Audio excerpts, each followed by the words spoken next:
So let's get into this chart for the week of August 13th.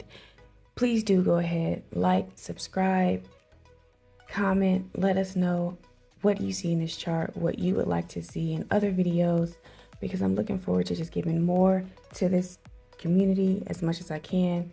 So yeah, keep us in the algorithm, and thank you for joining me on this journey. Let's hop into our gold chart. We are here on the monthly time frame. Let's deep dive in. As we can see, our current monthly candle has crossed beneath the two prior monthly candles thus far, even though we still have 18 days left in the month currently. But that lower price was $19.19, and we are currently sitting at around $19.13. Okay, so it's good to keep in mind that this candle is currently overpowering the last two prior candles, the body of those candles. Let's drill down to our weekly. That definitely gives me a bearish feeling going into this week. Also, our weekly as well has crossed over. See that 1919 is where we have a support here on the chart. That's where our price has crossed beneath. It's more of like a breakup structure, if you will, as well. So again, our weekly is also pretty bearish. We've fallen into a demand zone right here, as you can see by this green box, this green rectangle that we have going on that dictates our demand zone here. So we want to keep an eye on that in price to see how our price action reacts now in this area. We are still above the 50. Also, we see here price has fallen into this area before, right? We fell in and then bounced out, and then now we're falling in again. So let's be mindful of that as we move into this week. Let's now drill down to our daily.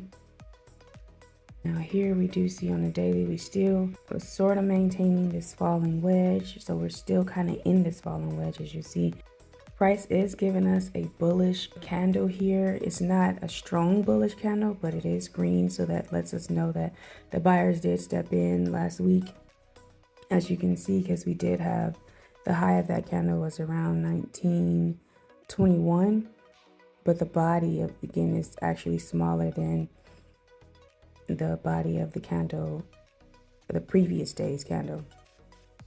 But it does seem as if, I've noticed on the lower time frame, it does look as if price is sort of trying to create some support in this zone, pretty much from here 1912 to around at 1914. But again, it is still in this demand zone, so we could see a little bit more downside based on that monthly and weekly. 1910 would be another level that's still on the table for further downside.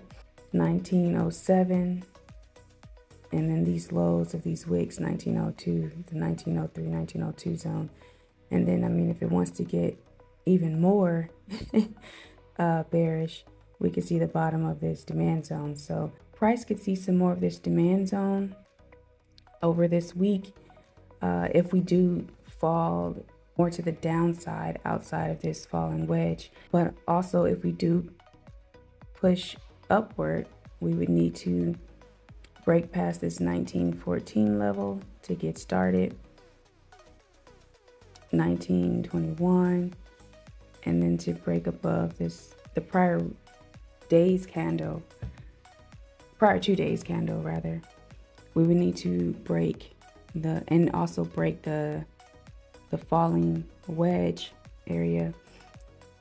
We would want to see that happen. We want to see that happen here, where we would break outside of this falling wedge back into this zone here, which is now become a supply zone. And then also we want to be mindful of price being beneath this 50 as well. Currently, I do see us continuing some more to the downside. So yes, we need to break 1912 for further downside. And then this 1914 area, just kind of right there, to 1914 for further upside. So look for those levels, see how, again, price reacts just here in this demand zone first, and then check out what you want to do. Thank you for joining me. Have a great trading week. Stay focused, stay determined, keep trading. Peace.